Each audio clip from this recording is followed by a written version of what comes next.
नमस्कार, आप देख रहे हैं खबरें अभी तक और मैं हूं आरती देशवाल। बुलेटिन का आगाज कर रखे हैं एक खास खबर से। ये आपको बता दें कि यह हमारी खबर की तह तक खास प्रोग्राम है जिसमें हम खबर की पूरी पड़ताल करते हैं। और सबसे पहले जिस खबर पर हम बात करेंगे वो है बीजेपी की केंद्रीय चुनाव समिति की बैठक। जी हां, चुनावी राज्यों के उम्मीदवार इस बैठक में तय होने हैं। ऐसे में ये बैठक आज सभी की नजरों में है। हर कोई जानना चाहता है कि कितने उम्मीदवारों को लेकर आज पार्टी तय कर पाती है। बड़ी बात और सबसे खास बात ये भी है कि इस बैठक में पीएम मोदी, जेपी नड्डा और अमित शाह मौजूद रहेंगे। चुनावी राज्य कौन से हैं जिनको लेकर की चर्चा, तो वो है छत्तीसगढ़, मध्य प्रदेश विधानसभा चुनाव है, राजस्थान, तेलंगाना के जहां पर विधानसभा चुनाव है। मुख्य रूप से 4 राज्य हैं जिनमें विधानसभा चुनाव है, जिन पर की तमाम पार्टियां फोकस कर रही है। ऐसे में बीजेपी की आज होने वाली बैठक बेहद महत्वपूर्ण है उम्मीदवारों के नाम तय किए जाने को लेकर।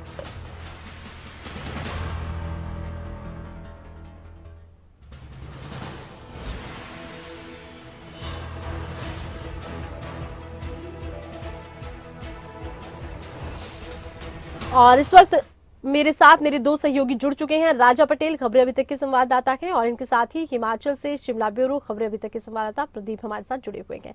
सबसे पहले राजा का मैं रुख करती हूँ। राजा, आज बीजेपी की बैठक बेहद महत्वपूर्ण है। विधानसभा चुनावी राज्यों पर बीजेपी फोकस कर रही है। आज की बैठक कितनी खास रहेगी? कौन कौन से राज्यों को लेकर माना जा सकता है उम्मीदवारों के नामों पर मंथन होगा?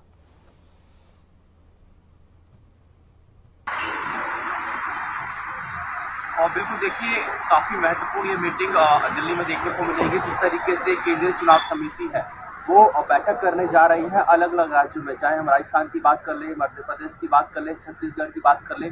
जो 5 राज्यों में चुनाव है उसको लेकर केंद्रीय समिति है वो मंथन करती हुई नजर आएगी। जिस तरीके से केंद्रीय समिति की हम बात करें, चुनाव बंटवारे की हम यहाँ पर बात करें कि चुनाव में किसको टिकट दी जाए, किस तरीके के उम्मीदवार को चुनाव में उतारा जाए, इन सभी मुद्दों को, इन सभी पहलुओं को लेकर जो केंद्रीय चुनाव समिति के मेंबर्स हैं, जो सदस्य हैं, वो डिस्कस करते हुए नजर आएंगे। मैं आपको बता दूं कि इस बैठक में पीएम मोदी पहुंचते हुए नजर आएंगे। वहीं जो राष्ट्रीय अध्यक्ष है जेपी नड्डा वो भी इस बैठक में पहुंचेंगे और तमाम जो सदस्य हैं केंद्रीय चुनाव समिति के वो इस बैठक में मौजूद रहेंगे।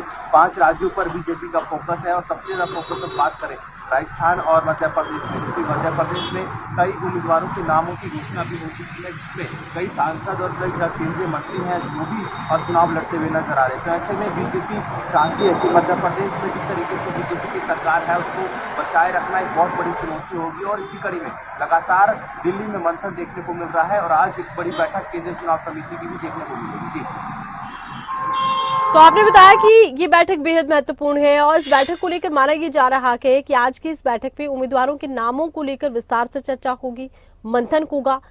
ये जो तमाम हम 4 राज्य जिन पर बात कर रखे हैं, राजस्थान, तेलंगाना, छत्तीसगढ़, मध्य प्रदेश, कौन से राज्य में उम्मीदवारों को तय करना ज्यादा चुनौतीपूर्ण रहेगा?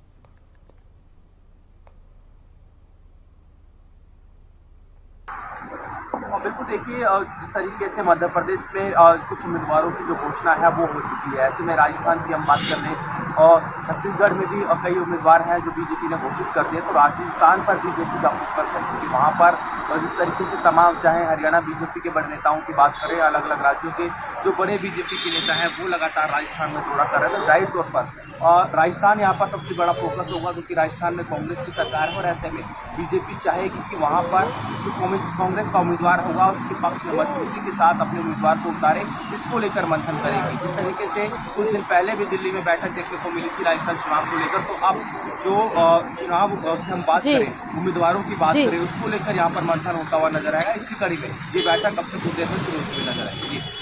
चलिए राजा, बहुत शुक्रिया, आपने तमाम जानकारी पहुंचाई है दर्शकों तक। तो बीजेपी की होने वाली ये बैठक बेहद महत्वपूर्ण है, खास कर राजस्थान विधानसभा चुनावों को लेकर।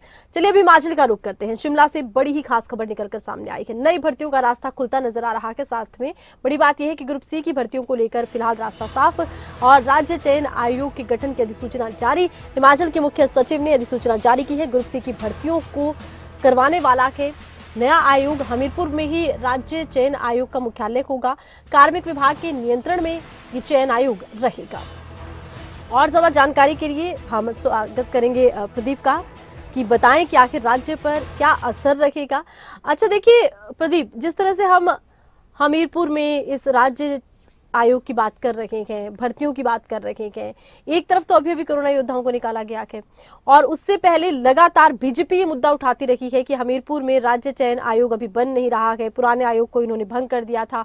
ऐसे में क्या कहेंगे कि राज्य सरकार की उपलब्धि है या ये कहेंगे कि रोजगार के मौके मिल पाएंगे आपदा की स्थिति में?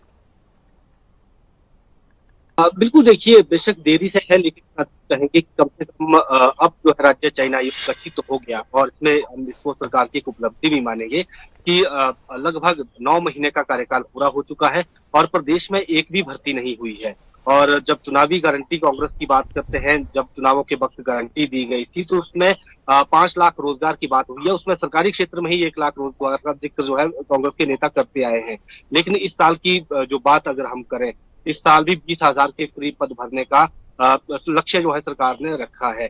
लेकिन चयन आयोग था ही जो ग्रुप सी की भर्तियां कर सके। तो ऐसे में ये जो राज्य चयन आयोग अब गठित हुआ है, इससे बेरोजगारों को जरूर उम्मीदें अब हो गई है कि अब उनको रोजगार मिल सकता है, क्योंकि लंबा वक्त हो गया था। एक तो चुनावों में वक्त चला गया, उसके बाद फिर भी 9 महीने तक इसमें कुछ भी नहीं हुआ और जैसे ही नई सरकार बनी थी तो जो हमीरपुर का कर्मचारी चयन आयोग था उसको भंग करना पड़ा, क्योंकि आरोप था कि वहां पर पेपर लीक हुए और उसके साथ साथ कथित तौर पर जो वहां पर पेपर थे वो बिके हैं। और हालांकि इसमें विजिलेंस ने मामले भी कई मामले दर्ज किए हैं और उसमें इन्वेस्टिगेशन आगे की चल रही है।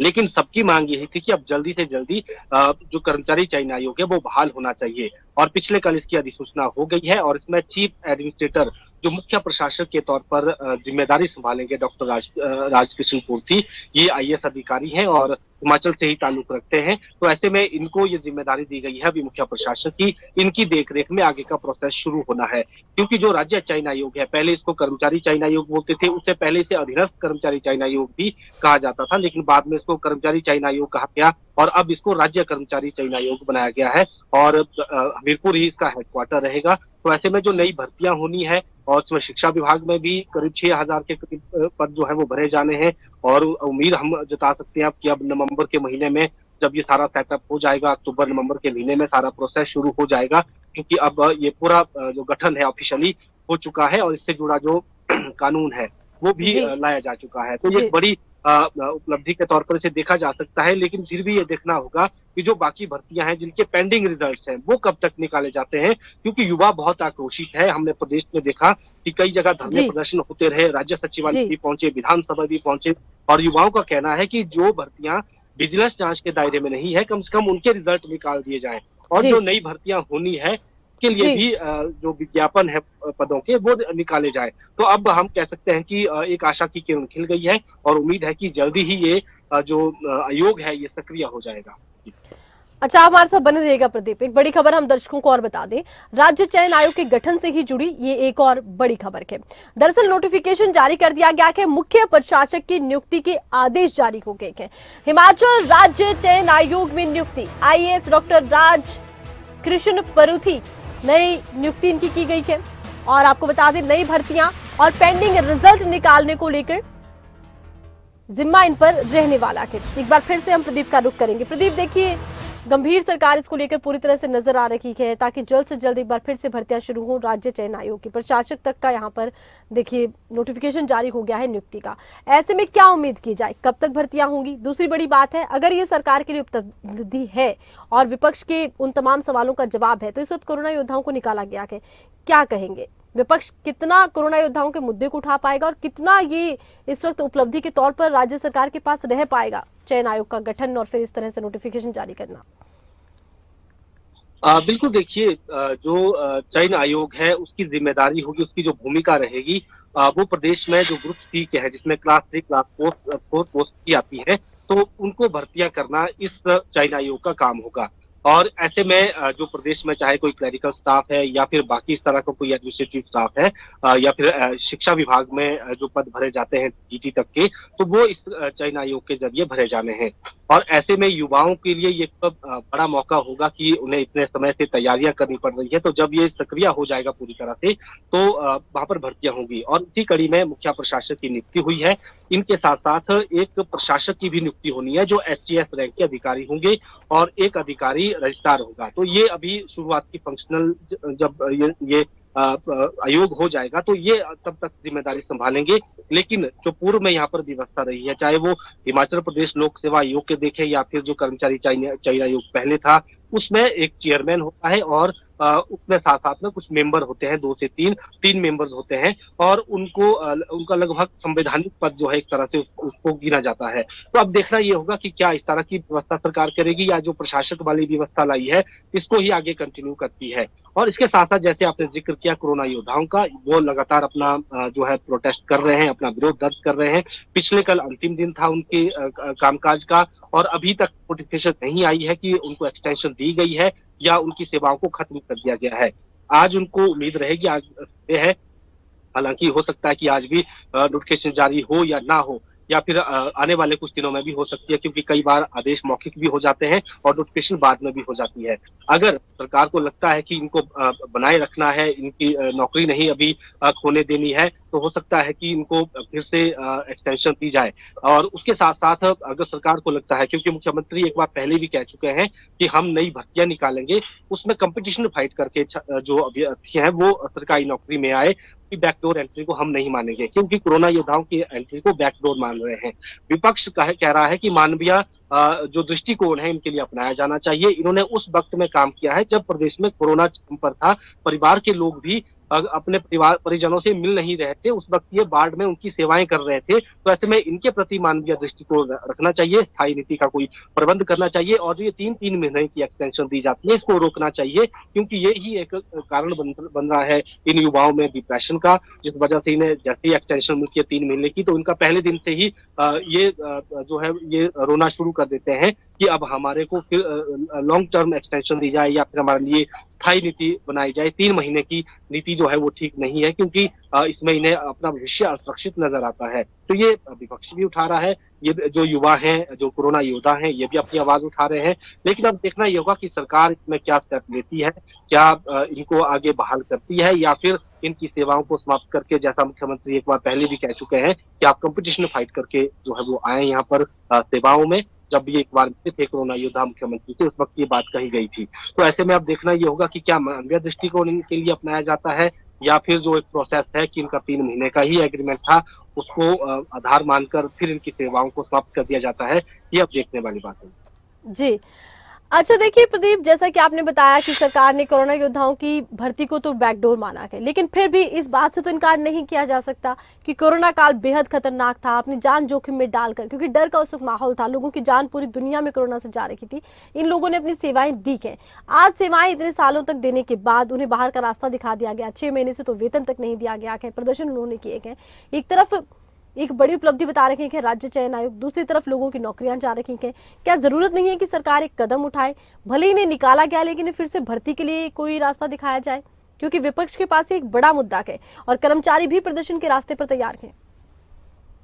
बिल्कुल, देखिए जहां तक कोरोना योद्धाओं का मसला है उसमें सरकार की तरफ से जो पहले जब नोटिफिकेशन हुई थी यानी पूर्व सरकार में ही, उस वक्त जब इनकी सेवाओं को लिया गया था तो 3 महीने के लिए वो सेवाएं ली गई थी, क्योंकि कोरोना का तब ये नहीं पता था कि कितने समय तक कोरोना रह सकता है।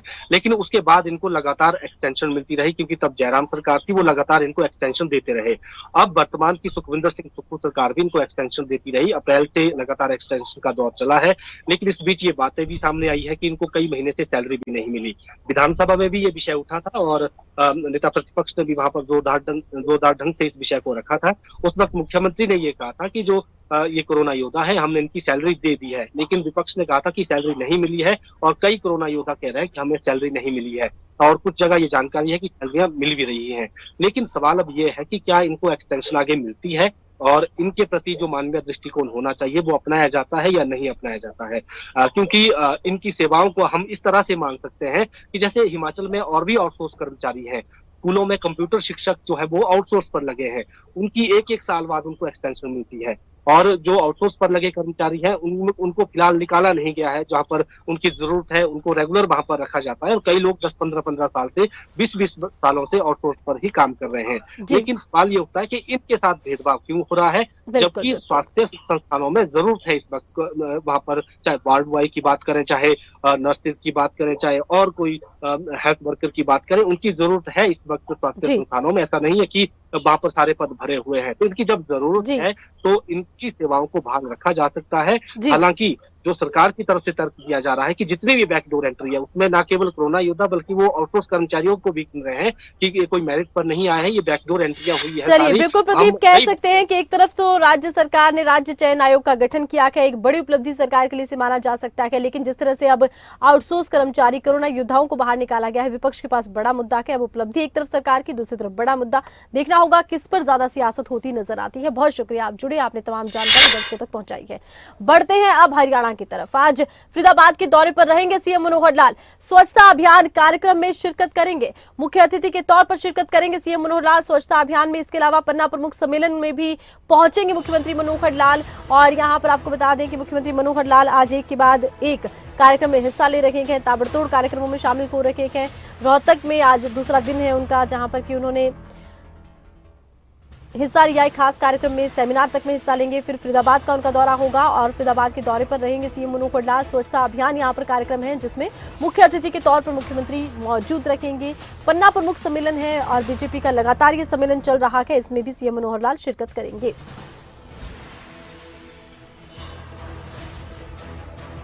और इसी खबर पर और ज्यादा जानकारी के लिए खबरें अभी तक के फरीदाबाद ब्यूरो राजा पटेल हमारे साथ फोन लाइन पर जुड़ चुके हैं। राजा, देखिए आज एक के बाद एक सीएम मनोहर लाल कार्यक्रमों में हिस्सा ले रहे हैं, स्वच्छता अभियान में भी हिस्सा लेने के लिए पहुंच रहे हैं फरीदाबाद, क्या जानकारी?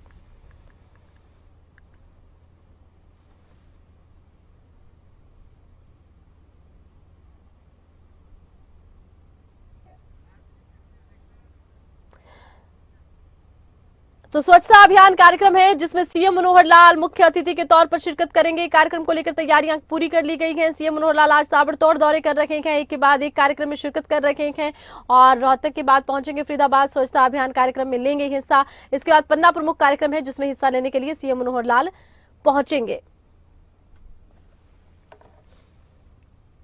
तो आपको बता दें फरीदाबाद में स्वच्छता अभियान में मुख्य अतिथि के तौर पर सीएम मनोहर लाल पहुंचेंगे। उसके बाद पन्ना प्रमुख सम्मेलन का आयोजन किया गया है, उसमें भी सीएम मनोहर लाल शिरकत करने वाले हैं।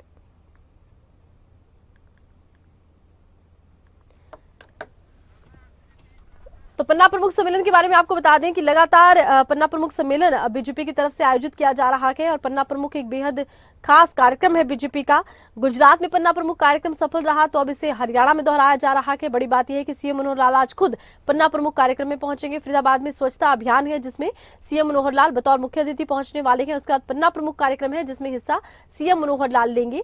और आपको बता दें कि स्वच्छता अभियान को लेकर भी खास तैयारियां की गई है। इस अभियान में मुख्यमंत्री मनोहर लाल पहुंचेंगे, हिस्सा लेंगे, मुख्य अतिथि के तौर पर शिरकत करेंगे। और आज मुख्यमंत्री एक के बाद एक जगह के दौरे पर हैं, पहले रोहतक, उसके बाद फरीदाबाद भी पहुंच रहे हैं। और सीएम मनोहर लाल के दौरों को लेकर खास बात आपको ये बता दें कि अब 24 की तैयारियों में बीजेपी जुट गई है। सीएम मनोहर लाल का चाहे जनसंवाद हो, चाहे दौरे हो, अब 24 के मद्देनजर लगातार पार्टी का फोकस है कि सरकार की योजनाओं को, सरकार की नीतियों को जन जन के समक्ष रखा जाए, सरकार की उपलब्धियों को जन जन के समक्ष रखा जाए। ऐसे में स्वच्छता अभियान में भी सीएम मनोहर लाल बतौर मुख्य अतिथि पहुंच रहे हैं। हरियाणा में भी स्वच्छता अभियान को जन जन तक पहुंचाने का प्रयास मनोहर सरकार कर रही है। अच्छा राजा, सीएम मनोहर लाल के फरीदाबाद दौरे को लेकर क्या जानकारी आपके पास?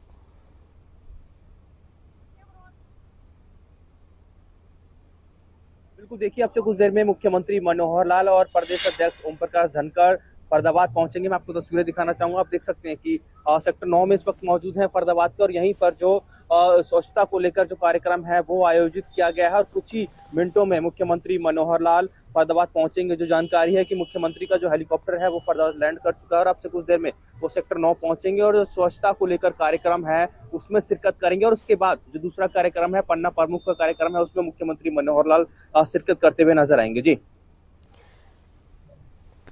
तो स्वच्छता अभियान को लेकर क्या जानकारी, कितना बड़ा ये कार्यक्रम रहेगा और कौन कौन से कार्यक्रमों में सीएम यहाँ हिस्सा लेने वाले हैं, कौन से बड़े और नेता हैं जो स्वच्छता अभियान में शिरकत करने के लिए आ सकते हैं फरीदाबाद? राजा,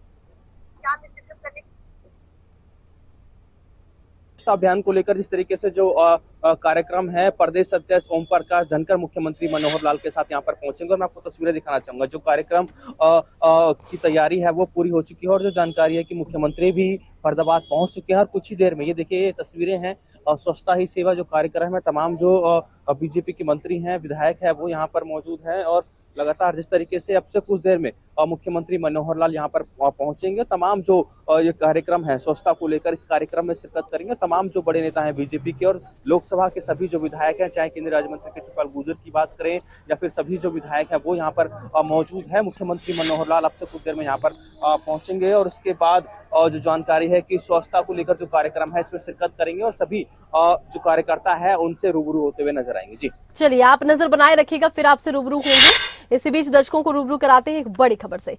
पंजाब में शिक्षा क्रांति के बाद अब सेहत क्रांति का शुरुआत हो रही है। जी हाँ, सेहत क्रांति शुरू कर रखी है आप सरकार। पंजाब के सीएम भगवंत मान इसको लेकर नींव रखने वाले हैं और सीएम अरविंद केजरीवाल एक बार फिर पंजाब का दौरा करने वाले हैं। मुख्यमंत्री भगवंत मान के साथ साथ यहाँ आपको बता दें कि अरविंद केजरीवाल भी पहुंचेंगे और पटियाला का दौरा करने वाले हैं। जिला अस्पताल के स्पेशल वार्ड में भगवंत मान पहुंचेंगे, उद्घाटन यहां होगा और एक रैली को भी संबोधित करेंगे जिसमें अरविंद केजरीवाल मौजूद रहेंगे। तो अब सेहत क्रांति की है तैयारी पंजाब की आप सरकार की। इसको लेकर कार्यक्रमों का आयोजन। पंजाब में शिक्षा क्रांति के बाद सेहत क्रांति होगी शुरू। पंजाब के सीएम भगवंत मान रखेंगे नींव और दिल्ली सीएम अरविंद केजरीवाल एक बार फिर पंजाब का दौरा करेंगे। मुख्यमंत्री भगवंत मान के साथ करेंगे पटियाला का दौरा, जिला अस्पताल के स्पेशल वार्ड का करेंगे उद्घाटन। और इसी खबर पर और ज्यादा जानकारी के लिए मेरे सहयोगी खबरें अभी तक के संवाददाता हरसिमरत पॉल हमारे साथ जुड़ चुके हैं। हरसिमरत, अब आप सरकार सेहत क्रांति पर जोर दे रही है, कौन कौन से बड़े कार्यक्रम रहेंगे सिमरत? जी बिल्कुल, आपको बताएं कि शिक्षा क्रांति के बाद अब आम आदमी पार्टी जो है वो सेहत क्रांति लेकर आई है। मिशन स्वस्थ पंजाब, ये इसका नाम रखा गया है और इसके तहत जो पहली शुरुआत है वो 2 अक्टूबर को रखी जानी है। आपको बताएं कि पटियाला का जो जिला अस्पताल है उसे अपग्रेड किया जाएगा। वहां पर जो आईसीयू सेंटर है उसका उद्घाटन किया जाएगा, जहां पर खास तौर से पंजाब के मुख्यमंत्री भगवंत मान और दिल्ली के मुख्यमंत्री और आम आदमी पार्टी के राष्ट्रीय संयोजक अरविंद केजरीवाल वहां पर उपस्थित होंगे और उनकी तरफ से ही ये जो प्रोग्राम है वो रखा गया है। और इसके बाद एक रैली होगी जहां पर संबोधित किया जाएगा और बताया जाएगा कि इस मिशन स्वस्थ पंजाब का मोटिव क्या है और ये किस तरह से काम करेगा। हालांकि हम पहले अपने दर्शकों को बता देते हैं कि 550 करोड़ का बजट रखा गया है, जिसमें तकरीबन 19 जिला अस्पताल हैं, 6 सब डिवीजन हैं और 14 स्वास्थ्य केंद्र हैं जो कि अपग्रेड किए जाएंगे। इनमें सभी ब्लॉक अपग्रेड किए जाएंगे, चाहे वो लेबर रूम हो, चाहे वो आपातकालीन सेवाएं हो या और भी कहीं जहां पर इमरजेंसी सेवाओं की ज़रूरत पड़ती है। ऐसे में ये सभी एसी हॉल होंगे और वहां पर हर तरह की सुविधा रखी जाएगी, जिसमें वेंटिलेटर भी होगा, ऑक्सीजन भी होगी और सीटी स्कैन, एमआरआई की मशीनें, जो कि बहुत रेयर कई बार पता लगता है कि सरकारी अस्पतालों में ये चीज़ों की कमी है और मरीजों को बाहर जाना पड़ता है। तो ऐसे में ये देखने वाली बात होगी कि इसे किस तरह से मेंटेन किया जाता है। पहले पंजाब की बात की जाए तो यहाँ पर मोहल्ला क्लिनिक की शुरुआत की गई थी और अब तक बताया जा रहा है कि 58 लाख लोग जो हैं वो मोहल्ला क्लिनिक से फ्री इलाज की सुविधा ले चुके हैं। तो इसी तरह से बड़े लेवल पर जब जरूरत पड़ती है मरीजों को अस्पतालों की ट्रीटमेंट की, तो उन्हें कहीं और ना जाना पड़े, पंजाब में ही रहकर अच्छी सुविधाएं मिलें, अच्छी जो मरीजों को देखभाल मिले, उसके लिए ये काम किया जाएगा। आपको ये भी बताएं कि इससे पहले मुख्यमंत्री की तरफ से सीएमडी योगशाला चलाई गई थी, जिसमें बड़े लेवल पर लोग हिस्सा ले रहे थे। 80 के करीब प्रशिक्षक जो हैं वो लग गए थे, जो कि फ्री में योग क्लास देते थे। अब उसी की तर्ज पर जहां एक तरफ मरीजों को सुविधाएं मिलेंगी, उनको स्वास्थ्य का लाभ दिया जाएगा, वहीं दूसरी तरफ काउंसलिंग, ये भी आज के जमाने में बहुत जरूरी है। जिस तरह से देखा जाता है कि डिप्रेशन हावी हो रहा है या कई बार मतभेद इतने बढ़ जाते हैं कि मेंटली स्ट्रेस हो जाता है, तो भावनात्मक लोगों से प्रकार से लोगों से जुड़ने के लिए भी जो काउंसलिंग है, उसके अलावा करुणा है, इन चीजों के ऊपर भी फोकस किया जाएगा और इसके लिए भी अलग से जो डिपार्टमेंट है वो बनाए जाएंगे। चलिए, बहुत शुक्रिया, आपने तमाम जानकारी दर्शकों तक पहुंचाई है। और इसी के साथ ही खबर की तह तक में आज के लिए बस इतना ही। कल फिर होंगे हाजिर। आप देखते रहिए खबरें अभी तक। नमस्कार।